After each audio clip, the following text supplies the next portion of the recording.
Good afternoon. I'm very proud and feel it to be a big honor to talk to you about this topic, contraception for post-abortion care, in this very important, relevant conference which I could attend. I think it was 3 years ago. And I'm also very proud for everybody who continues to work on women's health issues in this corona pandemic, where everything becomes to be much harder. Contraception after first and second trimester abortion, I think we have a lot of knowledge from the WHO training tool. But also the European Society of Contraception has some slides online which are available also for non-members about contraception after abortion, in case you want to know anything else, or if you have specific questions, you feel free to write to me, but if possible in English. Now, I think one of the most important messages we have to start with when we make the contraceptive counseling for the women after abortion is that ovulation can occur already as early as 5 to 8 days after the abortion. And 80 to 90% of women ovulate during the first cycle following an abortion. So return to fertility does not differ between surgical or medical abortion. And it is very well known that most women have sexual intercourse already within 2 weeks after abortion. All this implies that it would be best to start contraception immediately after abortion. Now, if we look at the types of contraceptives, we on one hand have the combined hormonal contraceptives containing an estrogen and progestin. We have the progestin-only methods, which include also DMPA, the implant, or in some countries a pill, which inhibits ovulation. And we have the intrauterine devices, different types, releasing copper and levonorgestrel. Now, what are the main differences? The combined hormonal contraceptives are used with a break of 2 to 7 days. And during this time, the women will have a withdrawal bleeding. So for the women, this is very convenient because she knows when her bleeding will come and she has a good control. Combined hormonal contraceptives, however, can be associated with an elevated risk, for example, for venous thromboembolism in predisposed women. So maybe you have to ask some question to exclude whether this woman is a candidate for a combined hormonal contraceptive, or whether you would more recommend her another contraceptive option. The progestin-only methods are all used continuously, what has of course the effect that bleedings can be very irregular. With some methods, many women will develop an amenorrhea or only an infrequent bleeding, but especially during the early months of use, bleedings can be prolonged. They are usually not very intense and can occur several times per month. However, the progestin-only contraceptives are not associated with any type of VTE or cardiovascular risk or other cardiovascular problems. Now, discussing new types of contraceptions, a pill with estradiol instead of ethinyl estradiol. 2 pills have been developed with the idea that this more natural estrogen would have less impact on liver parameters, and insofar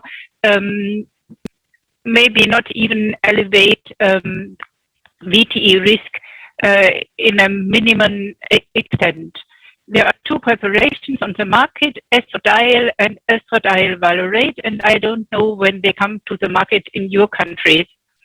However, it was disappointing after many years of development, and now that they are on the market in Western European countries more than 10 years, that the figures show that the VTE risk is not really lower compared to the ethinyl estradiol pill.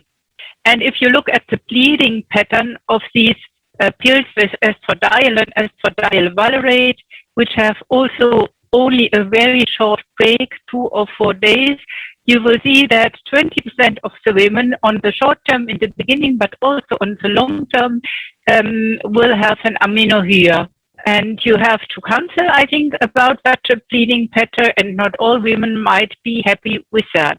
Also, the incidence of irregular bleeding during use of the pill is higher with these newer preparations, 30% in the beginning, but it stays on the level that in around 20% of cycles, breakthrough bleedings can occur, and that might be irritating for the user.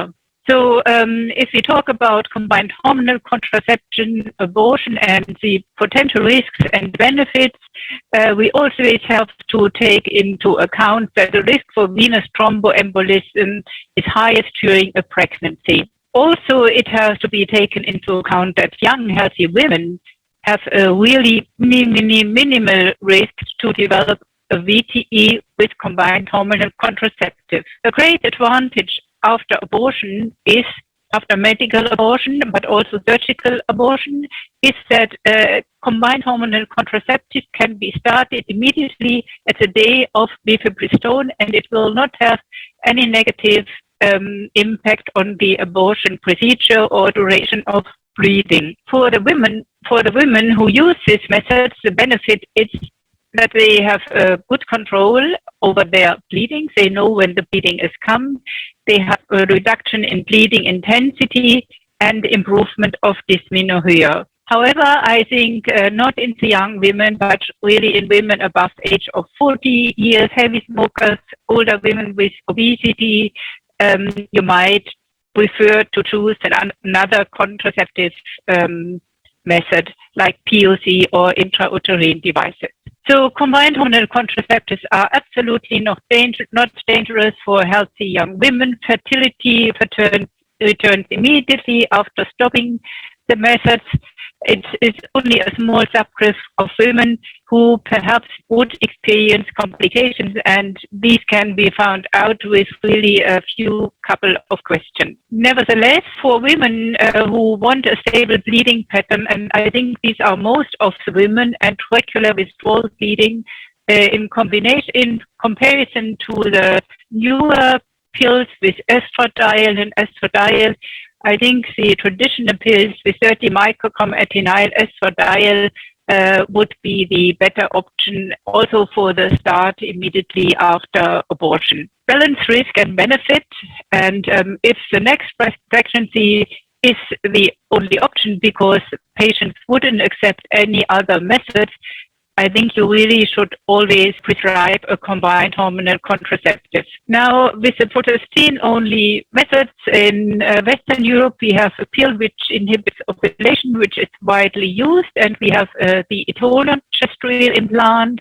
It seems that in your region, the 5-year levonorgestrel implant will be available soon, so I will discuss this a bit more. It contains the progestin levonorgestrel, 75 milligrams, and has a daily hormone release of 30 to 45 microgram. Duration of use is 5 years. And the Pearl index is 0.4 to 0.6. That means the method is highly effective. The implants are inserted in a superficial plane beneath the skin of the upper arm. If you compare the continuation rate, and this is something what really well demonstrates whether there is a high satisfaction or low satisfaction with a method, you see for the LNG risk IOD, this is a black line, that the continuation rate is even better than that for the copper IOD in this study. Continuation rate over 3 years is 70%. However, it is a progestin-only method, and as I said initially, these methods are associated with irregular bleeding. 48% of the women prolonged bleeding 22%, heavy menstrual bleeding 11%, and amenorrhea in 15.2%. So around 15% of the women might discontinue this method because they are not happy related to the bleeding they have, but it has very well been shown also for other progestin methods that the continuation rate also depends a lot on the counseling, and it is very relevant to explain women that this kind of bleeding might be inconvenient, but it's not unhealthy. Another important message of advantage of the implant is also that the fertility returns immediately after the removal. It can be given to all women. There is no risk for types of cardiovascular events. It can be used at any age for smokers, also for obese women, and it can be also inserted already on day of mifepristone so that you can start the contraception when you see the women. But in this situation, the implant will need 7 days additional contraception before the woman can have unprotected intercourse. The levonorgestrel implant is much lower dose in comparison, for example, to the DMPA injection. It is highly effective, but because of the lower dose, the efficacy can be reduced when women use enzyme-inducing drugs or some transfers, or for example some medications for HIV treatment. So here you have to be careful, and if a woman uses such a drug only for a limited time, like 2 or 3 months, you might recommend the additional use of a condom. I think I can't emphasize enough how important it is to counsel about the bleeding pattern and explain the woman what she is expecting, especially with the combined methods. If the woman wants regular bleeding and no breakthrough bleeding, 30 microgram preparations are of high advantage containing atenyl estradiol.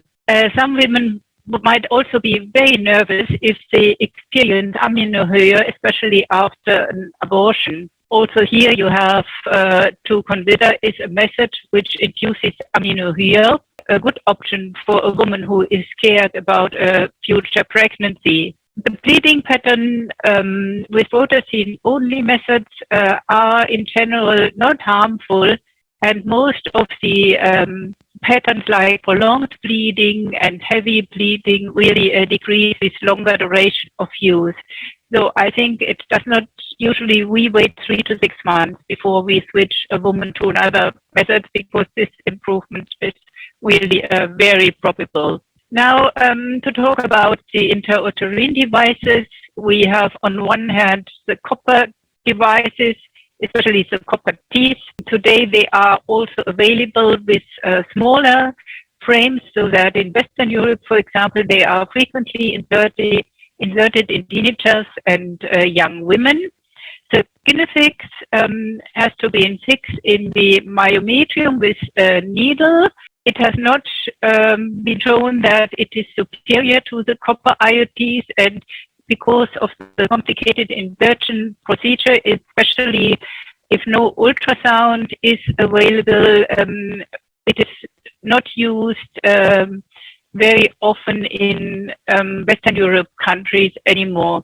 The problem is also if the woman expels the kinefix, she might not even realize it. She might lose it with menstrual bleeding. And then we have the copper ball. I will explain this one in another slide. Now the efficacy, the protection from pregnancy of the copper IOD depends very much on the copper load. And if you go back 20, 30 years, you will see that we have the devices with 250 square millimeter copper, and the copper load of the IODs has very much increased. So that today we have highly efficient copper teeth, and there is also an increase in duration of use, usually up to 10 years possible. It's very easy to insert because it's all these small balls are on a string, and the string can be easily inserted here.